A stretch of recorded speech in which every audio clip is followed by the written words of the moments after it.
نتحدث إن شاء الله بالإنجليزية، وإن شئتم الترجمة العربية إن شاء الله هناك قناة للترجمة العربية. And there is also a French translation.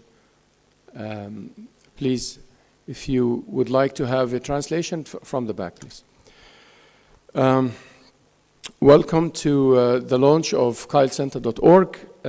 This is an important milestone in our work with the center. We are a research center that's interested in research in ethics in a number of ways that you will hear about today, inshallah. The website is our portal to the online world, and it is a reflection of everything that we do in the online world. I would like to introduce Akhi Dr. Tariq Ramadan to speak about the center and its philosophy.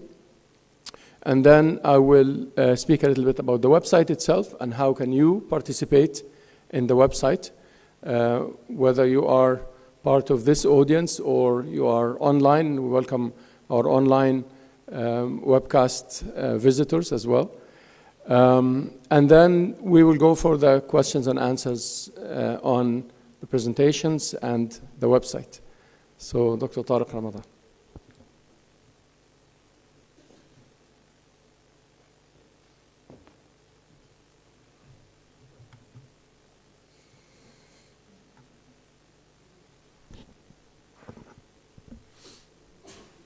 أعوذ بالله من الشيطان الرجيم بسم الله الرحمن الرحيم والصلاة والسلام على أشرف المرسلين سيدنا محمد وعلى آله وصحبه أجمعين. السلام عليكم ورحمة الله وبركاته.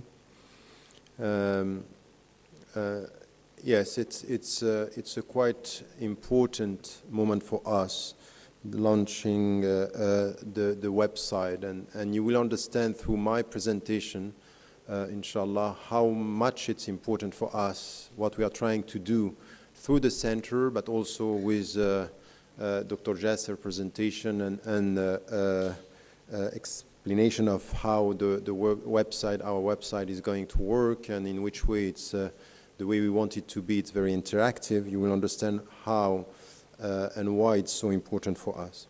Let me say something about the philosophy of the Center for Islamic Legislation and Ethics and when and how this idea started a few years ago. In fact, the starting point was through many different channels. First, a personal experience working for 25 years on fiqh and fiqh issues in the Muslim majority countries, but also in the West.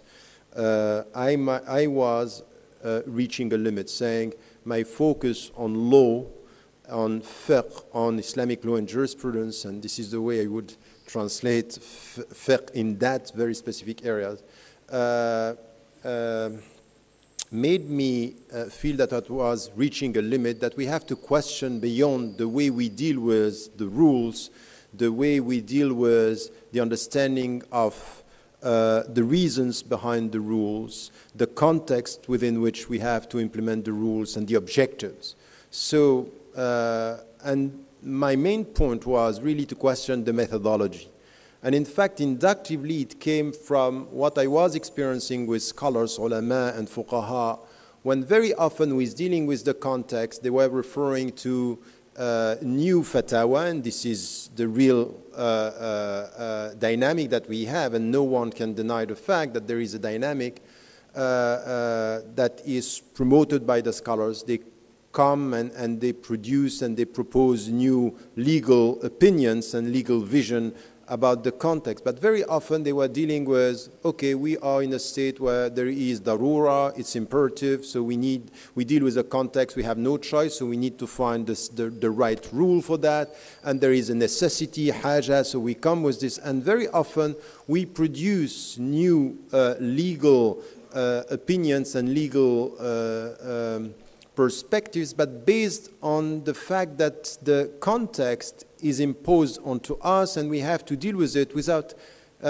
getting too much in the complexity of the context we are dealing with in the Western countries, but also in Muslim-majority countries, and especially when it comes to dealing with contemporary sciences. And at the same time, many other scholars were thinking about this, thinking about the methodology. And when I wrote a book called Radical Reform, and in this book there are many more questions than answers.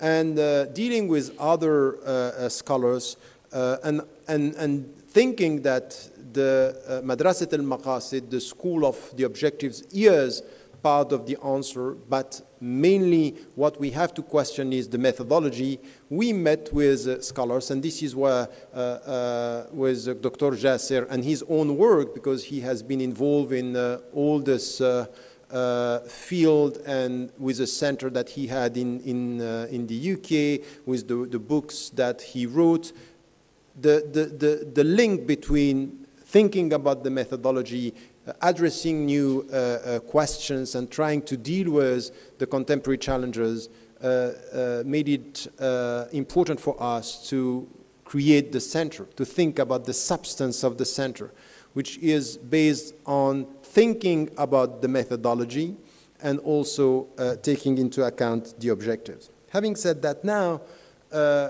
what is important, because many people understood, oh, the Islamic, the Research Center for Islamic Legislation and Ethics, this is, you know, we are going to promote innovation, we are going to forget the Islamic tradition. And I want to be quite clear on this, because the philosophy of the center is, in fact, rooted in the Islamic tradition. And by saying it's rooted in the Islamic tradition, I mean three things that are essential.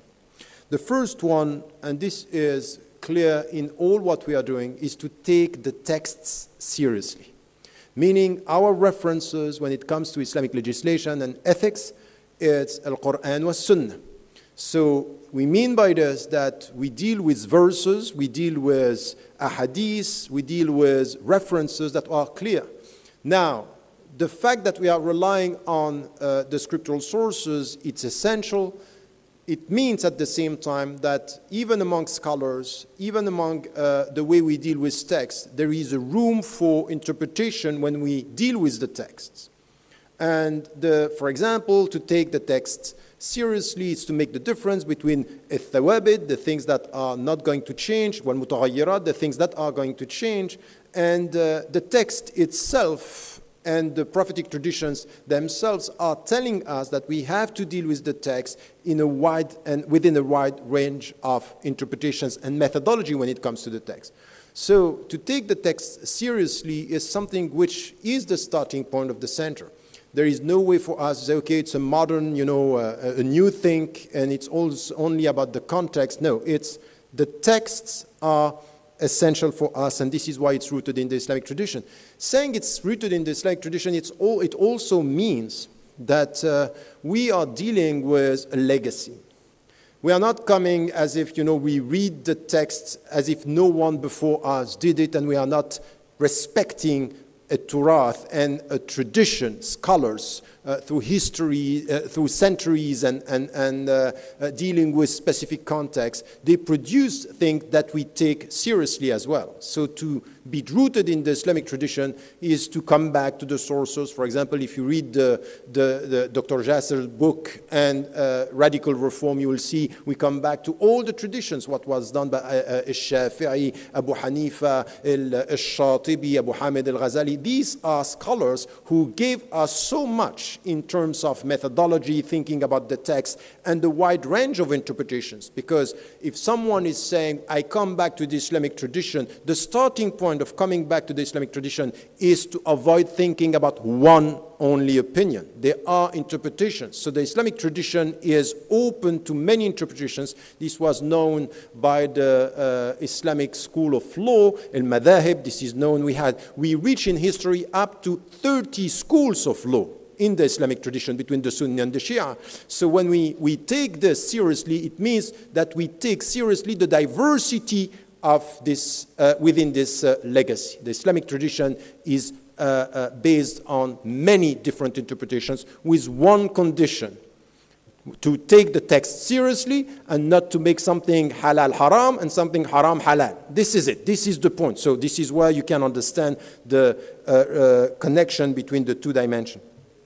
But to take the Islamic tradition and to be rooted in the Islamic tradition means also something that we have to take into account that was not new, and it's not new that when we are talking about this, is from the very beginning, and even in the way Shafi'i started to think about al-usul, and before him Ja'far al-Sadiq, and the whole tradition of al-usuliyin is based on something which is important. They all took into account the contexts. They all took, and the Islamic tradition is not only the text, is to take seriously the context. First, maslahat al-nas. And it was then, if you come to some of the scholars, for example, I'lam al-Muwaqqi'in an Rabb al-Alamin, Ibn Qayyim al-Jawziyya, when he is saying a mufti can only be a mufti if he knows the situation of the people, means that you cannot just say the Islamic tradition is about text. The Islamic tradition is also about taking into account al-maslaha, maslahat al-nas, meaning the public interest. And by saying the public interest is something which is essential in our tradition. Is it's not only important to respect the rules, it's important to help the people feeling good with the rules. So it's the context has to be taken into account in anything that we deal. So it has to do with maslahah, it has to do with cultures, it has to do with al-urf, it has to do with the new scientific questions. And this is where we are so happy to celebrate the 9th and 10th and 11th century of the Islamic history. Why? Because the scholars were rooted in the tradition, rooted in the respect, or respecting the text, and at the same time dealing with the new scientific challenges, cultural challenges, and the challenges of the time. So by saying we are rooted in the Islamic tradition, we mean three things: the texts, the legacy of the scholars, and the context, meaning we take seriously the context, we take seriously the social realities, we take seriously the scientific knowledge, we take seriously any new question that has to do with an ethical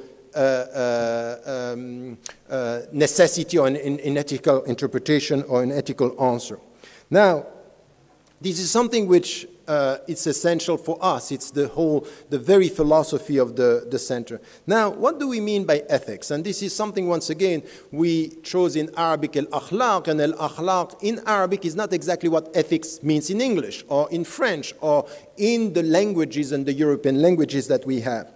Now, when we come to this, what is important for us is we deal with rules, ahkam, and this is known in the field of fiqh, Islamic law and jurisprudence. Now, what we want to question here is something that is rooted in the legal Islamic tradition, that we want to emphasize this dimension. First is, what are the reasons behind the rules? This is one point. It's always there. Al-hikmah, al-illa, all this is part of, it's not new. The point is for us is not to come with something new, is to emphasize something old. If you understand my point. The philosophy of the sentence is, look, don't be obsessed only with the rules if you don't understand the reasons behind the rules. This is one. The second is the meaning of the rule. What is the meaning? And there is a meaning which is beyond the formalistic implementation of the rule.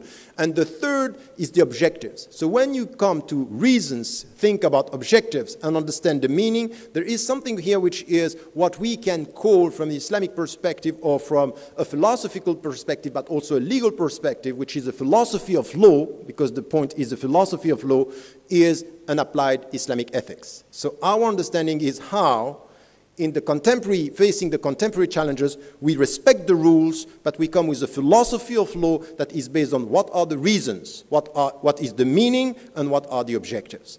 And all this together, this interaction between the three dimensions, it's important here. And beyond this, we also want to take something which is part of the philosophical tradition, because ethics in the Islamic tradition, if we take the Turas, it's coming from the legal, from the fuqaha, but it's coming from two other types of scholars, the philosophers. And I know that in the Islamic tradition, we use, or we tend to think that philosophy, it's not part of us. That's wrong. And the philosophers came with something which is an important question about what is the role of reasons in producing ethical references. And, you know, if you go back to Abu Hamid al-Ghazali, he himself was, and sometimes he was very tough with some philosophers, but he was clear on the fact that our aql, our intellect, is producing and can produce an ethical reference. This is something which is part of what we are saying, is to come back to also what was produced by the Islamic thinkers and the Muslim thinkers, and not only. And this is why, for us, it's powerful. We can take from any rational philosophical traditions as long as it does not contradict our reference as Muslims. So this is where we take and we can discuss and even contradict sometimes what is coming from other philosophical tradition. And there is also something that we are questioning when it comes to the rules, which is coming from the Sufi tradition.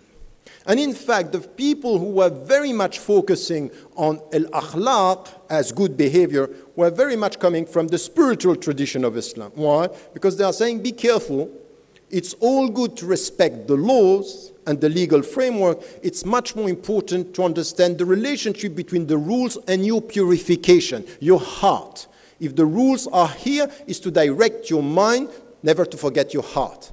And this is also a tradition that we have to revive, this understanding that it's not only about an intellectual understanding, it's a spiritual commitment.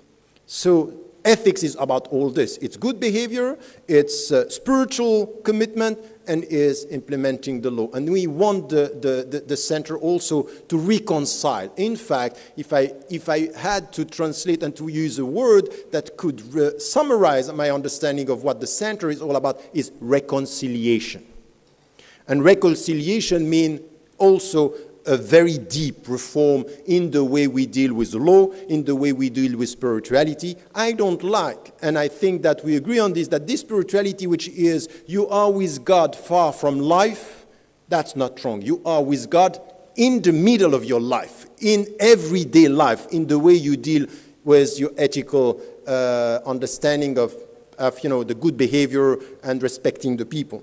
So this is where ethics is all this together. Ethics, when we refer to this, is three things that we are asking when it comes to the rules, the meaning, the reasons, and the objectives. And then beyond this, the good behavior, when it comes to how do we deal with ourself, the people around us, with the society, with nature, with animals. All these are questions to be asked as to إنما بعثت لأتمم مكارم الأخلاق, which is the dimension that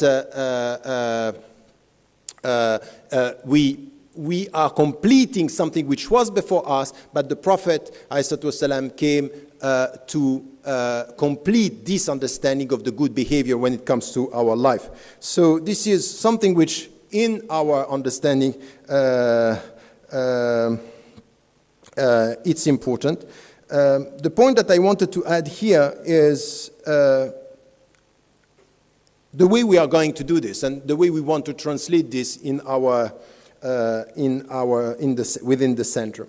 So through this understanding that we are promoting an Islamic applied ethics, what we want is to focus on the fields that we think are essential or important in our contemporary life. And of course, they are not complete. It's not all the fields. It's much, even with the fields that we have now, and these fields are going to be presented by Dr. Jasser through the website, but talking about bioethics and medical sciences, talking about education, talking about environment, talking about psychology, talking about media, talking about arts, talking about politics, talking about food, talking about... These fields are there, and you will see them on the screen, but these fields are priority fields that we want to focus on in order to try to get the right understanding of what could be a contemporary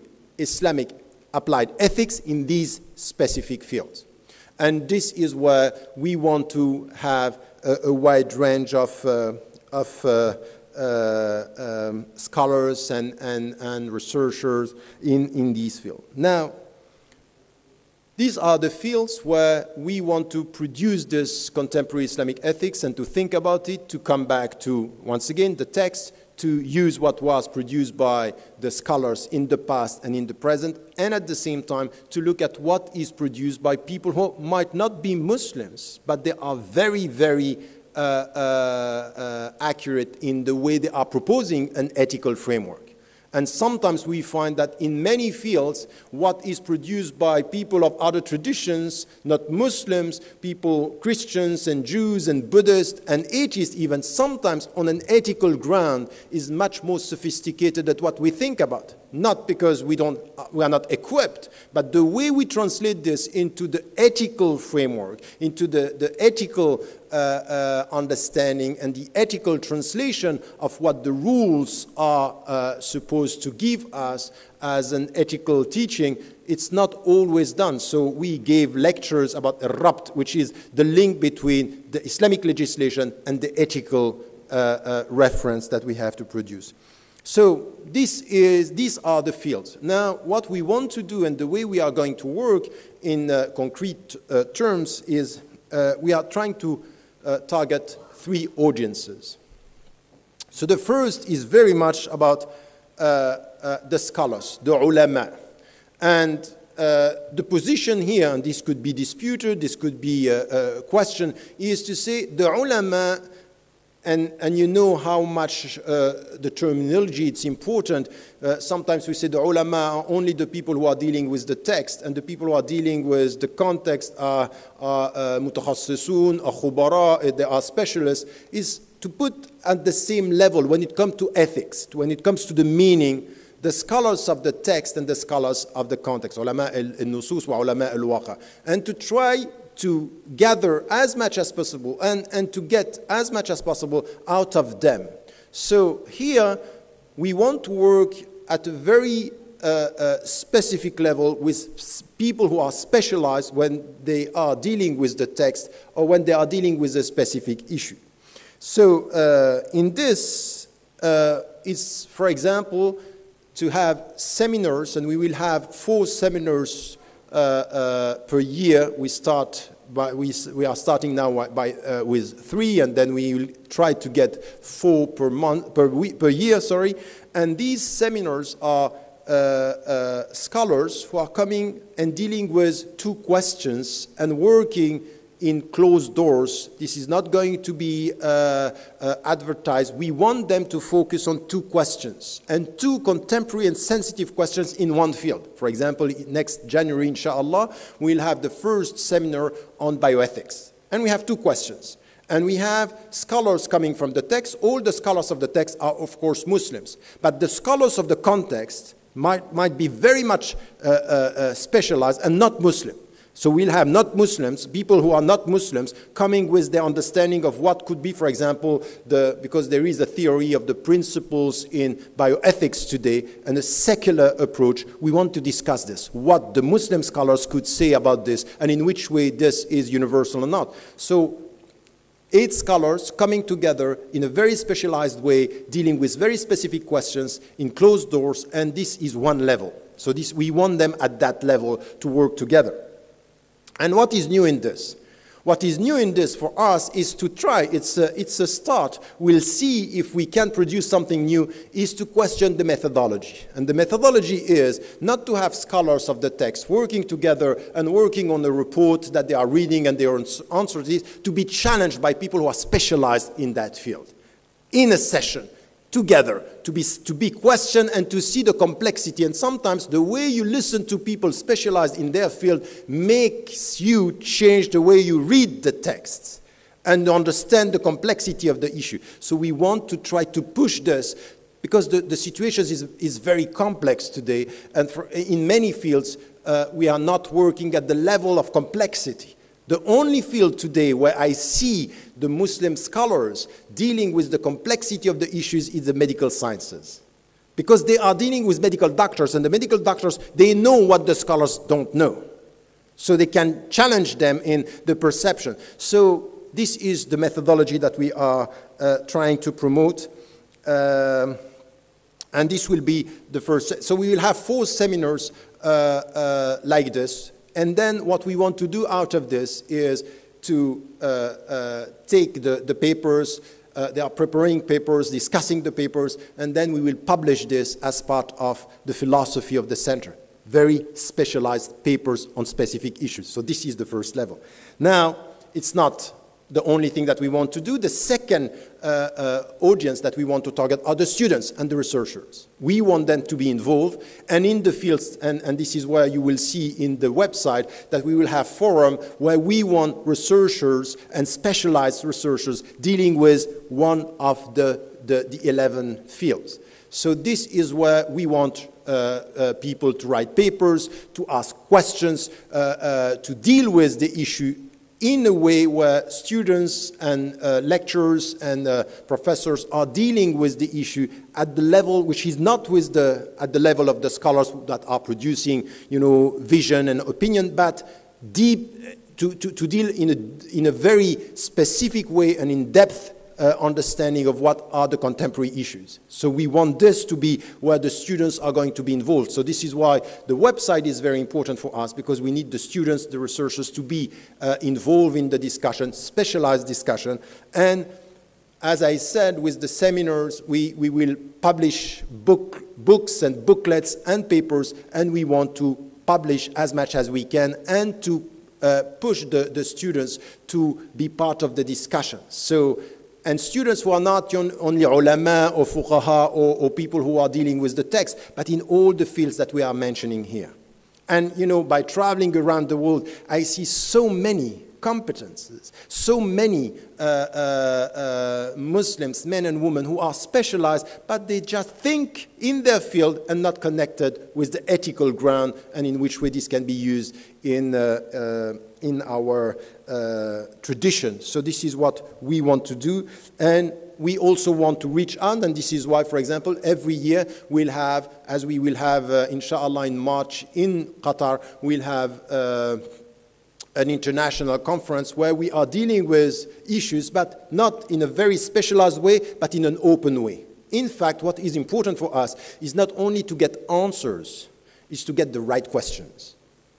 This is essential. What are the questions that are sensitive and important in that field that the scholars should deal with in order sometimes to come with new responses, but also sometimes the questions are helping some scholars and helping us to change our mind about the way we understand the problem, the priorities that we have to follow, and so on. So this is where this is also something that we are dealing with. So this is an audience that we want to reach. And the last one, and this is why it's important for us to launch the website, is the ordinary people, Muslims and people of other faiths, not only Muslims. But we want this website to reach out. So it's for us a way where we want the Muslims to be connected, and all the people who are watching us now live on internet and new here in this room, it's very much to understand that we need you. Because at the end of the day,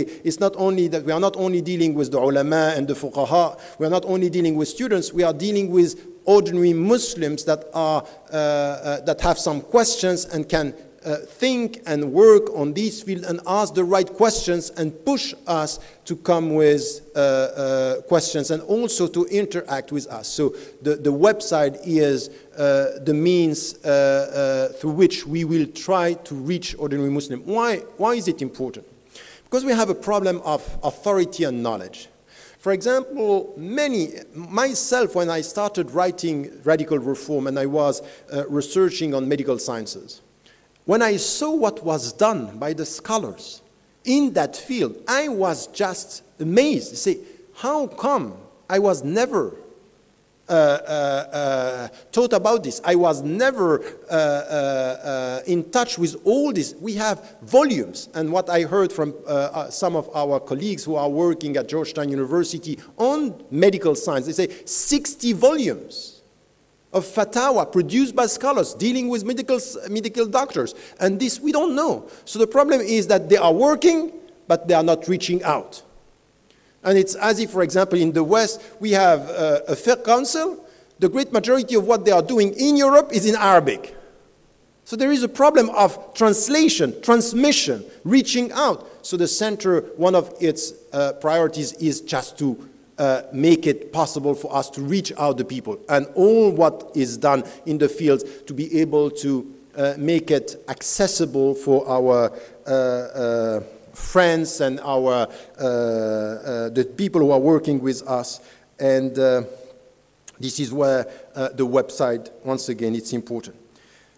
The fifth thing that I wanted to say here is it's not a project that is for the West or for the East or for the Muslim majority countries. It's crossing the board. It's for Muslims living in Muslim majority countries as well as Muslims living in the West or elsewhere. So it's not a new project for coming from the West or only dealing with issues in the Muslim majority countries. It's very much crossing the board. And many of the issues, and this is why, for example, we will have our seminars here, but we also are asking some of the people who are working with us to have events, lectures, training session, and even one of the seminars will be in the UK, in Oxford. So we are trying here to reach out. So it's really something which is international, and meaning by this that we want to see what are some of the common, and we have common ethical challenges when it comes to the contemporary world. So the center is a bridge, and at the same, a bridge based on contemporary knowledge facing contemporary challenges in the Muslim majority countries as well as in the West. Last point, and this is my conclusion. I'm still in my time, is it right? Right? Okay, so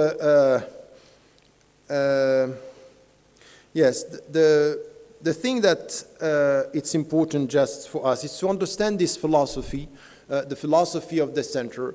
And once again, I insist on the fact that it's very much, and we really want it to be rooted in the Islamic tradition with the three dimensions that I mentioned before, and to try here to connect the people as much as possible. We have a small team for the time being. It's the start. We started last year. We are trying now to prioritize, to go step by step, starting with the seminars. But it's very important for us, for any one of you who thinks that she or he can be instrumental and can help us with questions, with expertise, with knowledge of books and papers. All this, it's important. We want the website to be where we can find the text. You go for one field, we have bioethics, we find the text, we have papers, we have books. This is what we want. It has to be useful at that level for students to research, for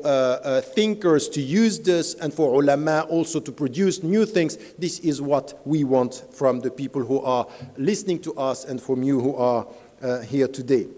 And this is then the dynamic of the center based on these means. We also have, just to let you know, in the center, we are working, we'll have, people who are going to be in charge of, and researchers who are going to be in charge of every field in the future, in the coming years, inshallah. We'll have people working with us. For the time being, the team is very small. It's a very small team. And I want to take advantage of this situation to thank the people, Dr. Jasser, who is the deputy director, but also Qadar, who is working with us, Badir, who is working with us, Fatima, who is going to join us, Lolwa, who was with us and left for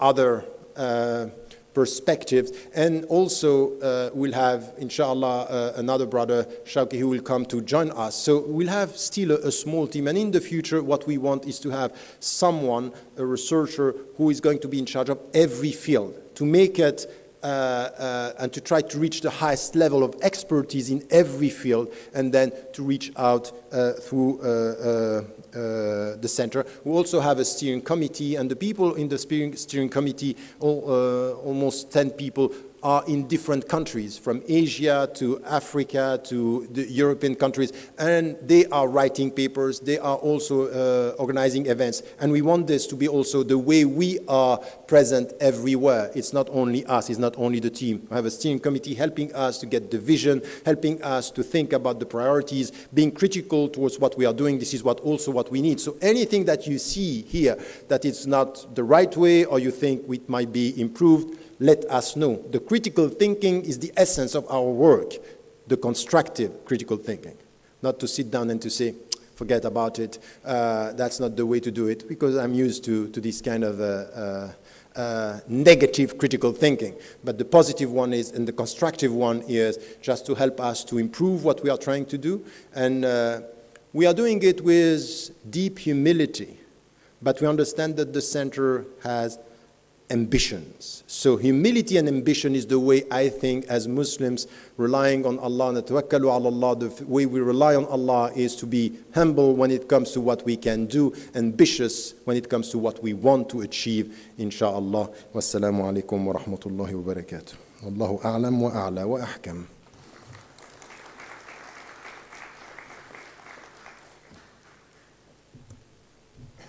MashaAllah. Assalamu alaikum wa rahmatullah. Jazakumullah khair, Akhi Dr. Tariq, for the outline of the philosophy of the center. And I would like to start from where Dr. Tariq ended, which is the humility and the ambition side. While he was talking about that, I remembered Prophet Ibrahim, sallallahu alayhi wasallam, when Allah sent the angel and told him, call people for pilgrimage to Mecca. That was right after building the Kaaba.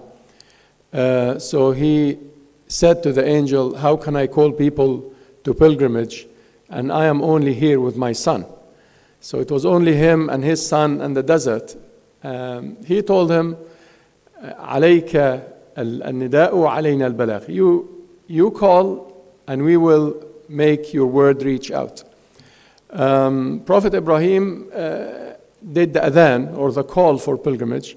O people, Allah wants you to visit this holy place, and Allah will take my words to you. Today, thousands of years later, millions of people visit Mecca in order to do the pilgrimage that Prophet Ibrahim sallallahu alaihi wasallam called for. It's a humble call, but we have a great ambition with our call, because we believe that this world's problem is mainly an ethical problem. Whether we are talking about politics or economics, whether we're talking about the environment or the arts or education, any problem that the world is suffering from, our analysis of that problem is that there is a problem with the ethical understanding. Whether from Muslims or non-Muslims, it's for humanity. Ethics is something that humanity needs, really, in order for humanity to be a better humanity. And the Center for Islamic Legislation and Ethics is trying to spread an Islamic ethics message, that's true, but the domain of that Islamic ethics message and the ambition of the center is wider even than the Islamic circle. It's actually for everybody. And Islam could contribute something in the ethical debate of today, and hopefully our center would take a role in this, in the contribution to the ethical debates and the ethical needs, the ethical answer for the problems that this world has. As Dr. Tariq said, I will go with you through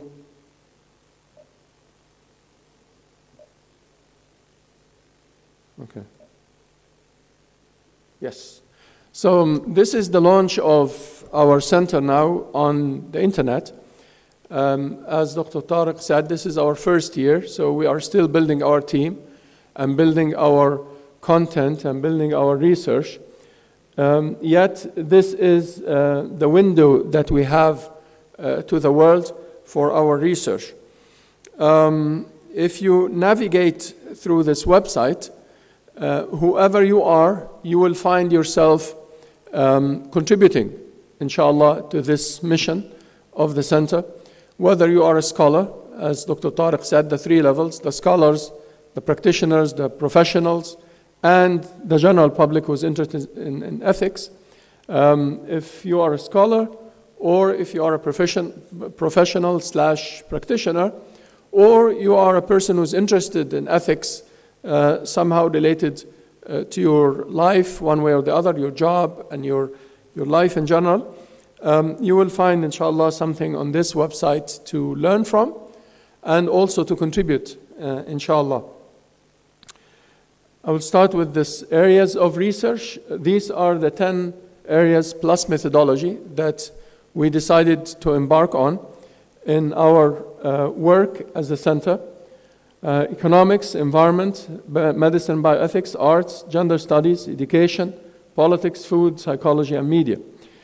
What we are aiming at here is, again, in the three levels. Number one, to produce very specialized research and highly specialized books in these fields. And number two is to start and encourage and host a debate on each of these fields, online as well as in our seminars and conferences. So for example, in economics, you find a forum, which is an online forum that you can participate in, essays, articles, like research articles, as well as recommended readings and external links. In each of the fields, we have the same areas here. We had a number of researchers, about 25 this year, part-time though, who were working with us on compiling these recommended readings for you, as well as writing essays and articles in the different fields. We asked them to start their essays and articles by tackling some important questions, as well as outlining the major problems in each of the fields, the major ethical problems in each of the fields here. As well as in some of the areas, we started to have forums in which we're asking questions. The forum that Dr. Tariq told you about on bioethics that's coming up, if I click on forum, is a scholarly forum in which scholars are answering these two questions. But we're also putting the two questions to the public because we want a discussion on all levels of scholarship for these questions. Question number one, are the 4 principles of bioethics as defined in the Western literature universal? And what are the Islamic principles in bioethics? Through brainstorming sessions that we had, we defined these two questions with the people who work in the bioethics field, that we need a number of principles that govern thinking, whether in the Islamic sense that we call ijtihad, or in the practicing sense that we call practicing, or the values that govern the practicing of bioethics. And we came up with these questions that scholars are writing. Actually, they already wrote papers and answers for the papers, and what we will do in January is to bring all the scholars who wrote papers on this and make them discuss in order to produce that volume that we are aiming at. But we're opening this now for you to participate in. Log in. We actually require for the forums for you to register in order for you to be part of the forum. And part of this registration is actually to upload your resume or your CV, because we would like for these forums to be at a certain level. This is not chatting. Chatting will have other forums where we chat, and we have a Twitter account, and we will have all of the chatting social media accounts as well for you to chat if you would like to chat about ethics. But if you would like to involve in a specialized discussion on ethics, then we would like you to introduce yourself and upload your resume just to show us that you have the expertise to involve in the discussion. And then please get into this discussion and discuss with the other discussants on the forum one of these two questions. We also have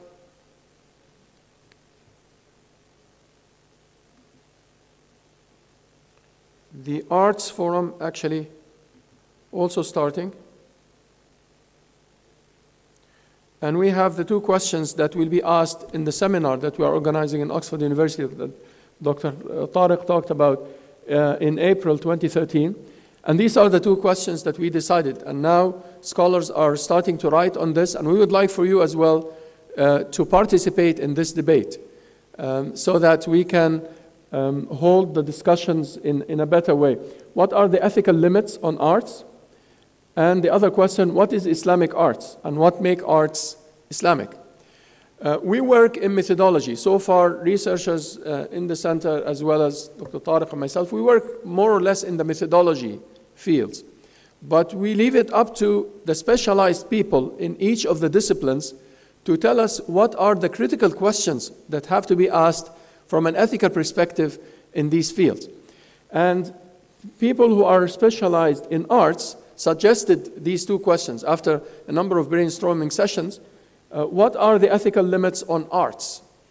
So much is coming out these days on arts, and sometimes cartoons and movies and comedies. And what are the ethical limits? Are there ethical limits? We do believe that there are ethical limits. So there is a question before this question that we already answered, that there are ethical limits. But what are they?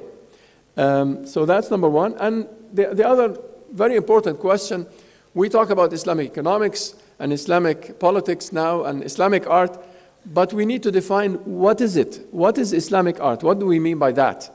Is it something that has to have verses from the Quran, references to verses from the Quran, or tradition of the Prophet ﷺ, or Islamic terms in order for it to be Islamic? Or is Islamic arts a wider? What makes art Islamic? And that is a simple question at the face of it, but it's actually a very difficult question to answer. And we would like for you, if you are interested in arts in any way and you would like to participate in this debate, that you take part in that. So far we worked on the areas of bioethics and arts, but the other areas, the question is, what are the questions that need to be asked? So we have those 11 fields. In the areas of bioethics and arts, we have the two questions that we will ask over the next 3 months or 4 months. But then we need questions to be able to ask in the other fields. What are the important questions in the area of food? One of our researchers, actually two of them, are working on the area of food, and they already have some questions to ask. One of them, to share some interesting thing with you, that they are saying, what are the ethics of slaughtering animals in Islam? Not just the hukum, because we know the hukum, the Islamic rule, that you say Bismillah, you take permission by saying in the name of Allah, and you slaughter the animal in a certain way. But what are the ethical issues related to that? For example, the researcher who is working on the area of food these months realized that a large part of the animals, a large number of the animals that come to this part of the world actually die on the way. And they die and they're thrown in the ocean or in the sea. And some companies, the statistics in some companies is about 50% of these lambs and goats, they die before they reach us. And then the way they are treated and the way they are slaughtered in front of everybody else, after seeing all of this, for me as a person who worked in fiqh, is un-Islamic, is unethical, you see.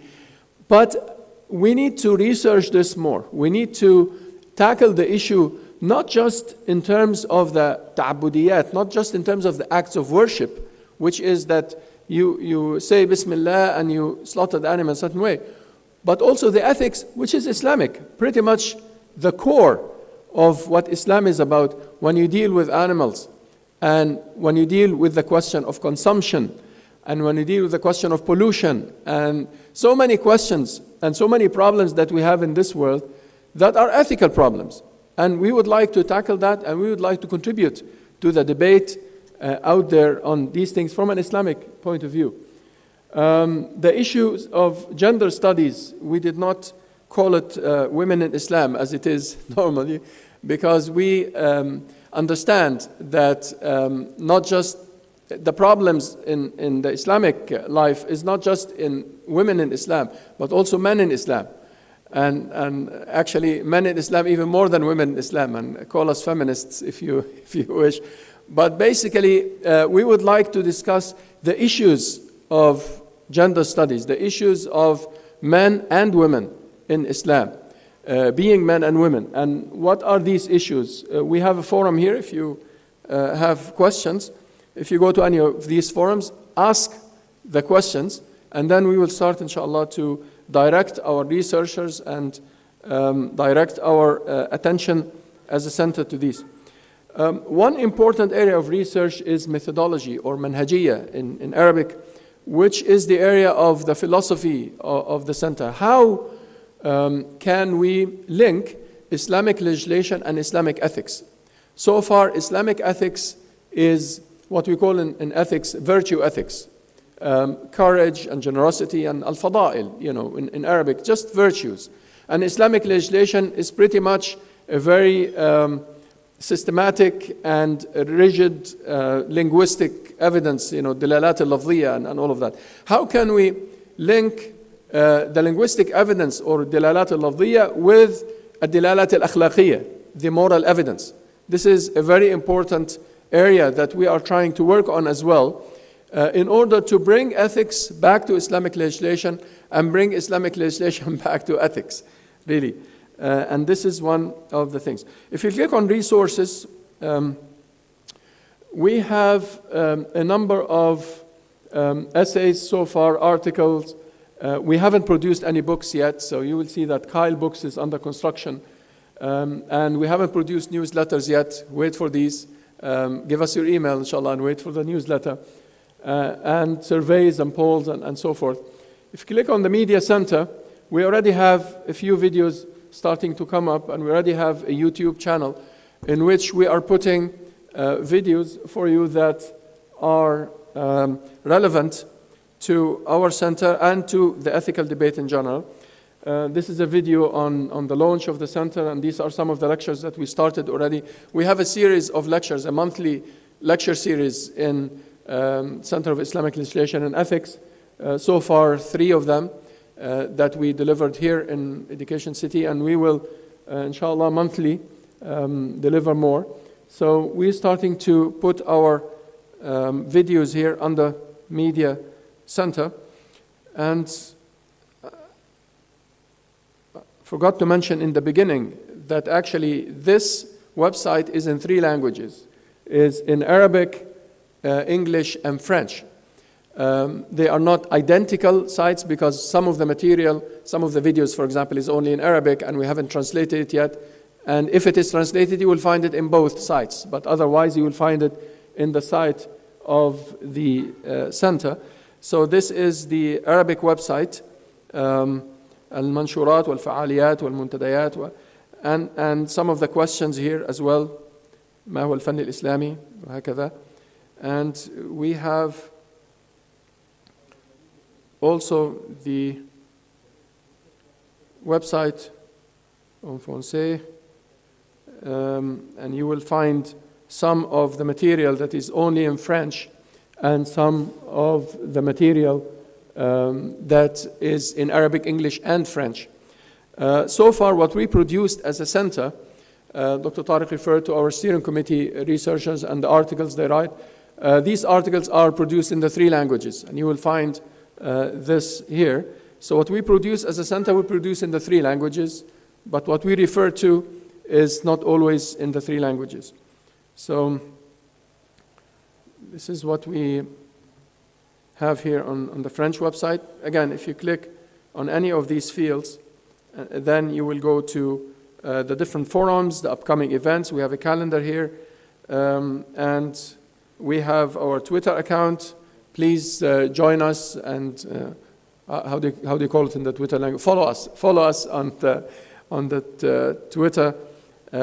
We have a Google Plus. We have YouTube as well. Please subscribe to these. We have a poll here that we put out initially. Do you think research on ethics could contribute to a better future for humanity? Our answer is yes, and that's why we're doing this. But we want to take your opinion as well, whether this Islamic ethics endeavor that we are embarking on is something that humanity needs, not just Muslims.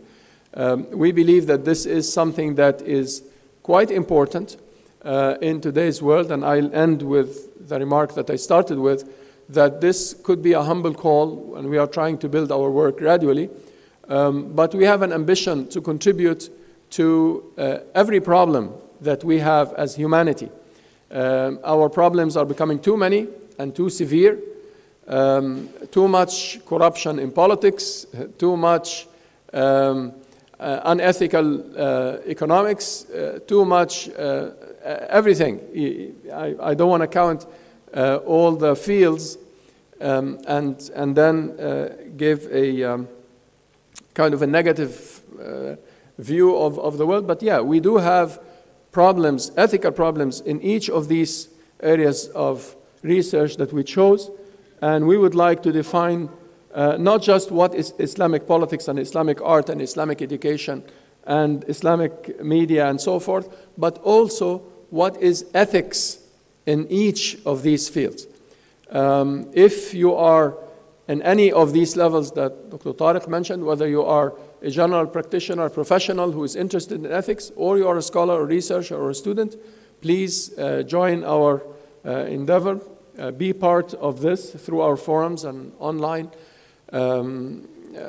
forums that we have there. And thank you very much. It's now open for your questions and answers. Thank you very much.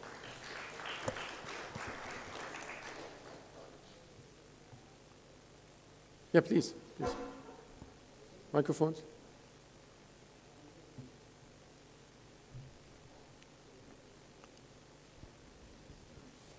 The gentleman, please.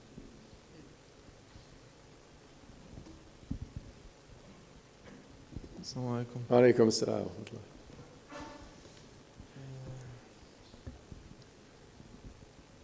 Okay, the question could have been in French, but because والله يسألني بالعربية يا أخي جزاك الله خير. شكرا. عربياتك جيدة يا أخي سباستيان. يعني تعرف الإثكس كان يعني باللغة الإنجليزية the meanings, reason and objectives يعني وراء الأحكام صح؟ جميل. فهنا السؤال يعني ما هو موجود في هذا التعريف للإثكس الذي هو غير موجود في المقاصد؟ يعني قصدي وراء السؤال يعني لماذا أنتم تستخدمون مصطلحات يعني غير موجود في التراث الإسلامي مع أن يعني يوجد ما يكفينا في التراث الإسلامي حتى نعبر عن نفس المعنى. يعني في رأيي على الأقل لو يعني انظر إلى التعريف الذي ذكرته يعني سابقا. وهذا يعني دعني أكمل السؤال.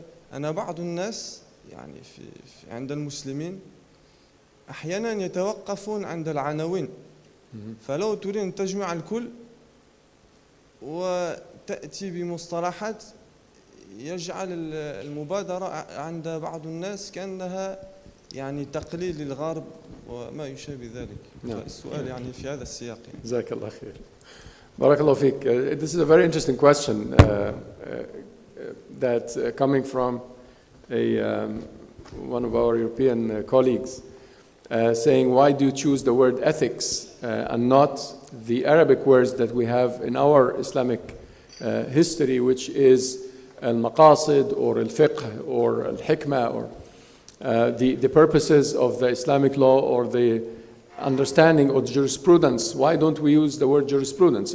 You see, I have a problem even translating your question because the word ethics doesn't have an equivalent in the Arabic sense. If you say al-akhlaq, then your mind or my mind as an Arab, will go to al-fada'il, will go to the virtues, you know, courage and generosity and so on, not applied ethics. Applied ethics, to me, is fiqh. But I know, and I call Sharia ethics.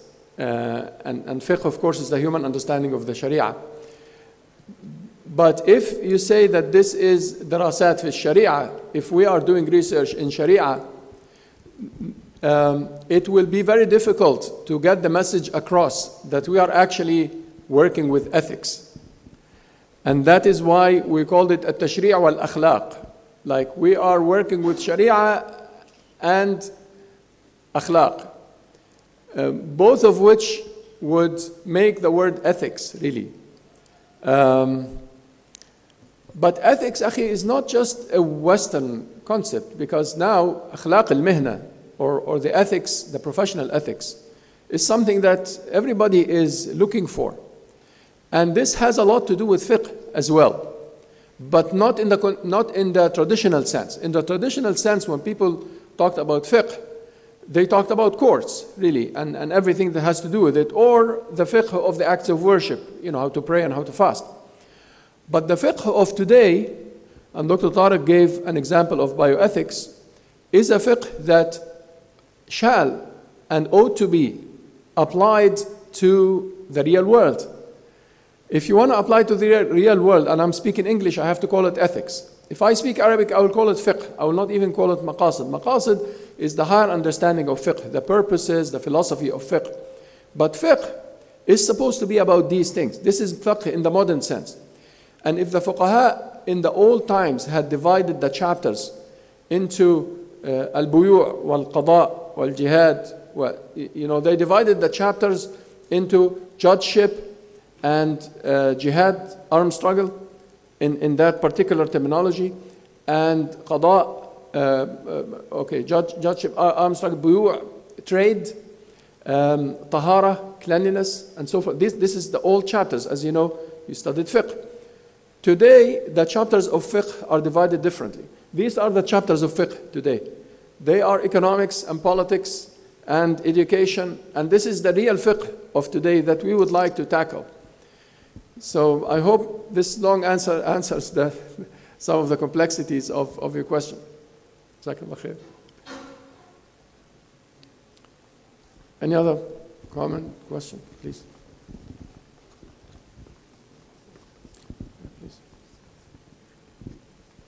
Yes, thank you for establishing such a research center. Just I was wondering, what's the aim of, like, the objective, as you said, in the what we call maqasid al-sharia? The objective of establishing such a research center is to integrate Islamic legislation with the what we are living today, and to give an alternative to secularism, in which they try to separate religion from society. Is that one of the objectives of such a research center? That is one of the objectives, true, but you're asking about the role of maqasid al-sharia? No, like, for example, you said every time in Islam we have like maqasid al-sharia. Like, the objective of such research center is to, like, every time we say we don't have to separate religion and society, society. And many people call for secularism. Like, when you have such articles and research, and you bring both the Islamic, or scholars who they just are written from Islamic perspective, and then the researcher who work in food, medicine, and I think your objective is to connect both of them, and then your objective to show the world that Islam is able to comprehend all sides and we can apply it, and such. Jazakallah khair. Yeah, sure. Yeah, our objective is to connect religion and society, as you're saying. So it's something alternative to secularism. That's different from secularism. Is the separation but in one perspective, maybe. Sure. Are you done? Okay. Secularism is the separation not of religion and society, of religion and the state. In fact, the church and the state, which is a very different story. We can discuss this under the ethics of politics. So secularism is a different story. But we are trying to connect religion and society, as you put it. It's true. Islam is not supposed to be separate from the issues of economics and politics and education and psychology. Sometimes we take a few issues in economics related to trade and so on that are similar to the Turath or the history. And then we say that Islamic economics is to follow certain terminology, al-murabaha wal-muzara'a wal-musaqa and so forth. And this is, yes, we could have a new interpretation of Islamic ways of trade, but this is not everything about economics. There is ethics in economics. There is a big question of ethics in economics that need to be answered. And many scholars, for example, the last economic crisis, they believed that the issue was ethics. The cause of all of this was an ethical cause. It's not something in the economics, it's something in the practice of economics.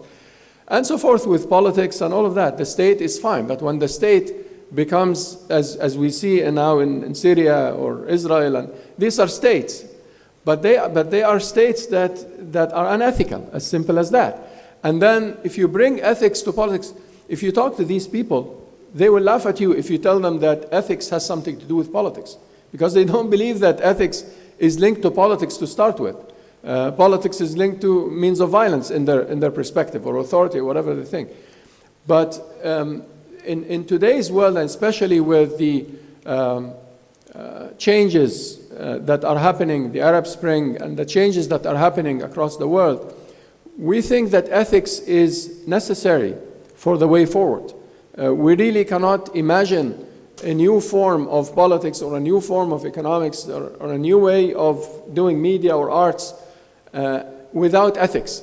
And from the Islamic perspective, without Islamic ethics, but proper Islamic ethics, contemporary Islamic ethics, not to take the world back to the trade of the 10 centuries ago, and then we ask them to practice Islam, or the arts of 10 centuries ago, and then we ask them to practice Islam. No, we want today's arts and today's economics and today's medicine, but how to practice today's medicine with Islam. So Islamic medicine is not the medicine of 10 centuries ago, al-hijama and so forth. No, this is the medicine of Arabia of the time.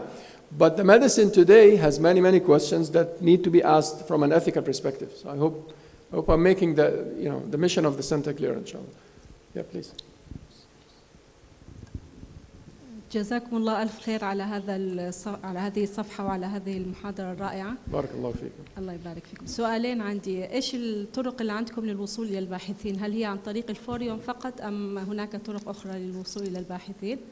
الشيء الآخر، هل سيتم عرض 20 مذهب كما قال الدكتور طارق، ولا ما هي المذاهب التي سيتم عرض آراء الفقهاء فيها؟ هل هي المذاهب الفقه الأربعة؟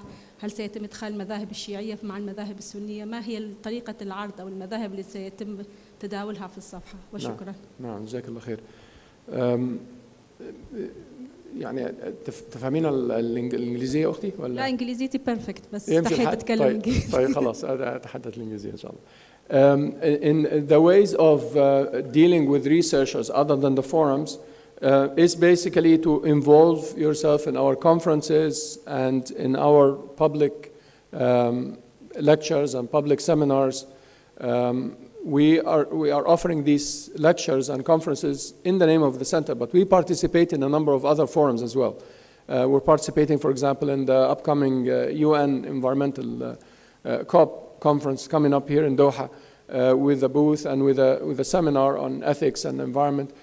So involve yourself in our activities. Contact us if you are a researcher and you would like to propose an article for us to publish for you, or something you would like to say more than the forums. We will take it through the channels and we can publish it for you on the website.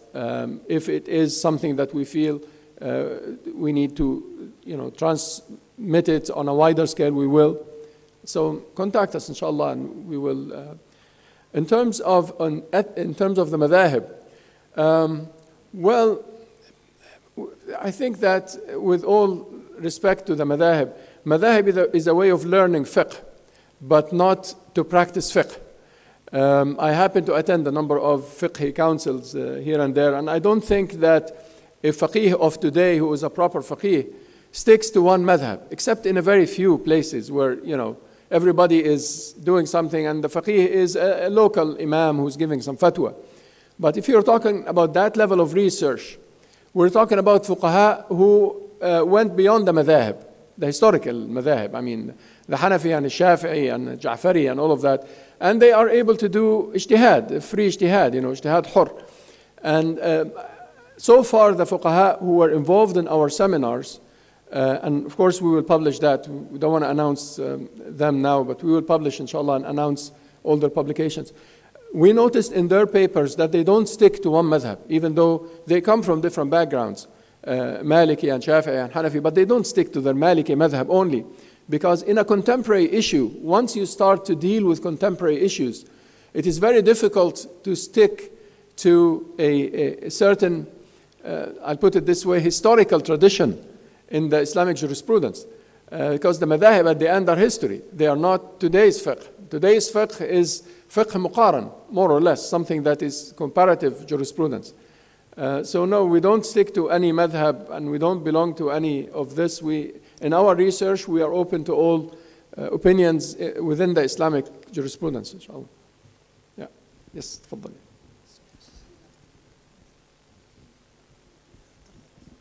Oh, okay, in the back and then the front. Okay, the microphone. You have a microphone? Please, a microphone in the front. Yeah, تفضل أخي. Please. Go ahead, please. خلاص. السلام عليكم ورحمة الله. شكرا جزيلا دكتور جاسر. أولا لاختياركم هذا الموضوع يعني نشاطا لهذا المركز، لأن قضية الأخلاق من القضايا الحيوية بالنسبة للأمة الإسلامية، وأنا فعلا يعني سعيد جدا تأسيس مركز على هذه الفكرة. لكن لماذا لا نوسع دائرة نشاط المركز؟ لأن أنا أخشى أنه مصطلح التشريع الإسلامي أو Islamic legislation قد يؤدي إلى بعض الالتباس، ولنوسع دائرة النشاط لماذا لا نقول Islamic ethics؟ لأن فعلا هذا ونحن يجب أن ننتقل أيضا من هذا المنطلق إلى مرحلة الأخلاق المؤسساتية، أخلاقية النظام. وأرى أن التوسيع دائرة المركز يعني يريحكم ويمنع من الالتباسات.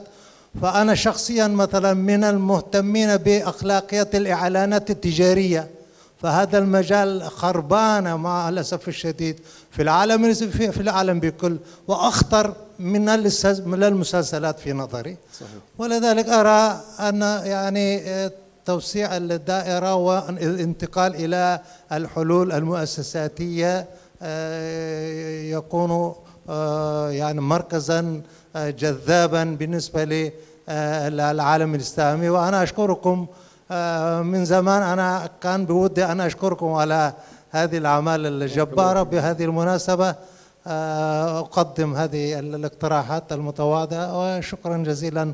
الله يوفقكم إن شاء الله. بارك الله فيكم دكتور. بارك الله فيكم.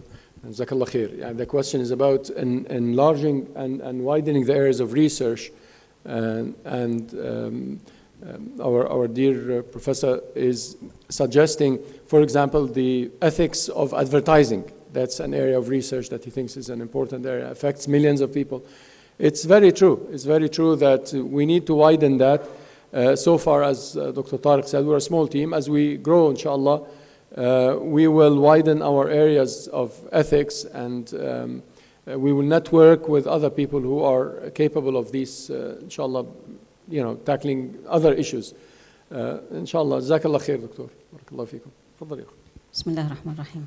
أولا أود أن أشكركم على جهودكم في هذا المركز، وأرجو أن يكون داعما لإعادة الحضارة الإسلامية من جديد. سؤالي، هل تشمل الأبحاث عندكم التحقيق في حوادث تاريخية أو في مواقف جعلت أو ولدت إشكالات كثيرة؟ مثلا أنا عملت الآن تحقيق في عمر السيدة عائشة يوم زواجها. وتعلمون هذا إشكال كبير أنها صحيح. كان عمرها 9 سنوات. فهل تشمل أبحاثكم هذه الدراسة أو هذه المواضيع؟ نعم جزاكم الله خير. والله هذه موضوعات مهمة. I'll reply in English if you allow me. يعني the topics that you are suggesting, which are revisiting history in terms of Islam and some of the issues, and you mentioned, for example, the age of marriage for girls and the story of Aisha radiallahu anha, and Jazakallah khair, I will have to read this because I always believed that this story is something that is foreign to the Islamic understanding, but you know, fiqh sometimes takes different angles than the ethical angles, sometimes. So, Jazakallah khair. Of course, part of what we are doing is what's called the ta'sil. In fact, we have a project, Jazakallah khair for reminding me, and one of our researchers has been working on it, which is the ta'sil al-shar'i lil-akhlaq al-islamiyya. So he's revisiting, started with the Quran, and then he is revisiting the hadith of the Prophet ﷺ in the authentic collections. And he is looking for the issues related to akhlaq, to ethics and virtues in the Islamic tradition of the Prophet ﷺ and the Quran, of course. And we are trying to revisit some of the interpretations of these ahadith and some of the tahqiq of some of the ahadith in terms of al-matn. We have a great deal of care was given to tahqiq al-sanad, to the authentication of the chains of narrators, but so little was given to the authentication of the content, or tahqiq al-matn, which is a work that you are doing. And I think the authentication of the content, and if you wish, the contextualization of the tradition of the Prophet ﷺ in his place and time and circumstances, and based on a deeper understanding of his politics and his economics, etc., is something that we work in, because this is part of our maqasid approach that we work in as a center. So revisiting history and contextualizing it in order to come up with a more ethical vision for today is something that's pretty much in the inshallah mission of the center. Jazakallah khair. Yeah. Send us your research, inshallah. Jazakallah khair. Any other question, please? Dr. Jasser, do we have to talk about Islamic ethics in economics, in arts, in medicines, or do we have to talk about ethics in Islamic medicines, Islamic economics, or Islamic arts, as it was written in one of your pages? Well, in one of the pages, it was Islamic economics. Islamic arts. What is exactly? What is Islamic arts, or is there any limits to Islamic arts? Or in the page where it's written Islamic arts, there is a question mark after Islamic arts. We have a philosophy of questioning this Islamic arts and Islamic medicine and Islamic banking, and we think that we are questioning what does it mean to say Islamic art, and isn't it enough to say that art could be Islamic if it has a number of conditions? But then art is art, and different philosophies and different schools and different ways. And this is a question of methodology again. There is a difference between saying Islamic education and education in Islam, or what can Islam contribute to education? These are two different questions. If you say Islamic education, then you are confining yourself to a certain framework, or Islamic economics, or Islamic food. Or then we are talking about Islamic food only, which is, you know, how to, you know, do halal, dhabiha, and all of that. But if you say food and Islam, then we can open the door of tackling the issues of consumerism and pollution and genetic engineering of our food and how. But if you ask somebody who works with Islamic food or halal food, they will not see a problem with the genetic playing or messing up, if you wish, with our food. They will not see a problem with that. They will tell you, well, there is no ayah or hadith that says, oh, you who believe, do not change the genes in your food. Because the framework of thinking is looking at an ayah that deals with the issue right on, not an ayah that deals with the ethics of the issue. And therefore, you can deal with the issue properly. But the genetic modification of our food could cause a lot of problems. If you approach it this way, then you can tackle the issue. Islam could contribute then to the debates on food and bioethics and politics and so on. Islamic politics is the politics of the Islamic parties, the Jama'at al-Islamiyya, that we know. This is Islamic politics. But politics and Islam means that politics, whoever the politician is, should have an ethical way of making decisions and an ethical philosophy behind their policy and politics. And therefore, we are bringing back Islam or Islamic ethics to the real issues, not the marginal, very specific Islamic, usually historically bound issues. So I hope this answers the question. So, yes, please. In the front, inshallah. Jazakallah khair. Thank you. Assalamu alaikum. Alaikum salam. One thing I'm missing here, will you also make research on the area of the youth, what they are challenging today? And it doesn't really matter if they grow up in the West or they grow up in an Islamic country, because for me personally, there's not really that Islamic country. Mm-hmm. Because like my children, they grew up in different countries, and it was easier for me to bring them up in the West, because we had been the others, you know, like we do this and that because we were Muslims. And then they came to an Islamic country, and oh, you can be Muslim and not praying, you can be Muslim and not doing this, you know. So I think, and they're really between all the chairs, you know. If they're very religious, they are sometimes even in an Islamic country out of, you know, the connection with the other people, you know. And they want to be cool, and, you know, it's a big challenge for young people nowadays.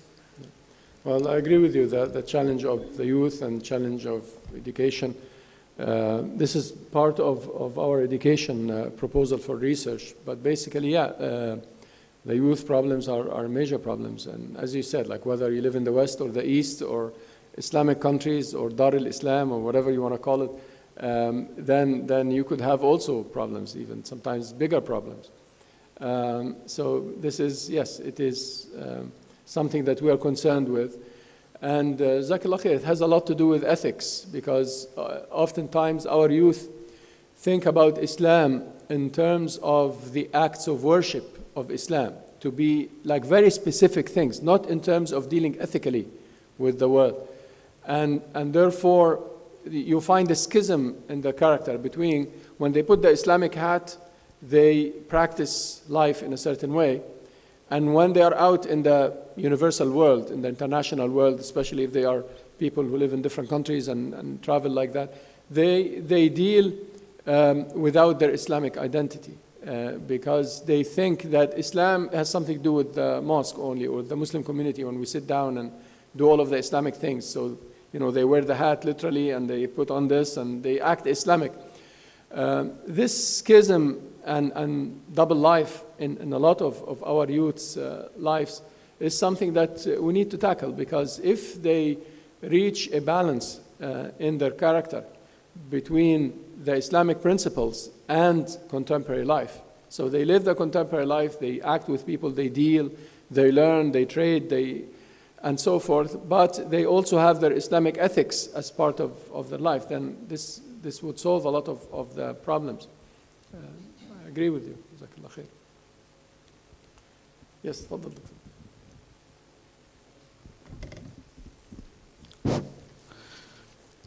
السلام عليكم. وعليكم السلام ورحمة الله. جزاكم الله خيرا دكتور جاسر، دكتور طارق، على هذا المجهود وهذا الإبداع الحقيقة. في قراءة لتاريخ الفقه الإسلامي يعني اعتبر يعني الأمة دخلت في مرحلة جمود من القرن الثامن تقريبا، واستمر إلى الآن تقريبا، يعني فيش تجديد. فأول شيء نعتبر أن هذه المحاولة هي محاولة للتجديد. كان الفقه الإسلامي يعني تقريبا ينقسم إلى قسمين: عبادات ومعاملات. والمعاملات طبعا كانت محصورة في البيوع والمسائل هذه. اليوم الحمد لله يعني توسع البحث في إطار التجديد في المجالات التي ذكرتموها، وهي بطبيعة الحال تقريبا يعني تعم كل مجالات الحياة اللي الإسلام أو المسلمون مطالبون أنهم يعني يفكرون و يعني يبحثون في هذه المجالات للإجابة على كل ما يهم يعني حياة المسلم. يعني أخلاق أو الفقه اللي يحتاج تجديد، خصوصا غياب الإسلام خلال قرن من الزمان، ويعني تطور الحياة في الفترة هذه كلها. يعني كثير من المجالات اللي الحقيقة يلزم فيها البحث. يعني أنا نقول مثال، يعني في الحروب الآن، يعني زمان كانت يعني أدوات و يعني الأدوات في الحروب وأخلاقيات المسلم والفقه في هالمسائل هذه، يعني بطبيعة الحال اليوم المسألة اختلفت. فأنا أقول كثير من المجالات بما فيها الجانب بتاع العبادات. لو قلنا الفقه المقارن هو فقط اعتمد على الفقه المذاهب الأربع أو المذاهب ال20 فقط.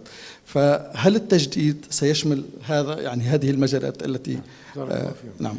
جزاكم الله خيرا. يا أخي، هو تجديد الفقه يعني the renewal of fiqh. And by the way, this is our logo. If you haven't seen that before, it's the word تجديد. But you know, the designers made it in a certain funny way. تجديد. So the renewal is our logo and our core. The tajdid of fiqh, in my view, has to do with two things: with the consideration of maqasid and akhlaq, with the consideration of the purposes, objectives, and the ethics behind the fiqh, and the consideration of al-waqi', the context. تغيير الفقه or تجديد الفقه is not new. It's something that we know in the Islamic fiqh. تغير الفتوى بتغير الزمان والمكان والأحوال والأشخاص والنيات والعوائد. You know, the change of fatwa with the change of place and time and circumstances and intents and all of that. So these things.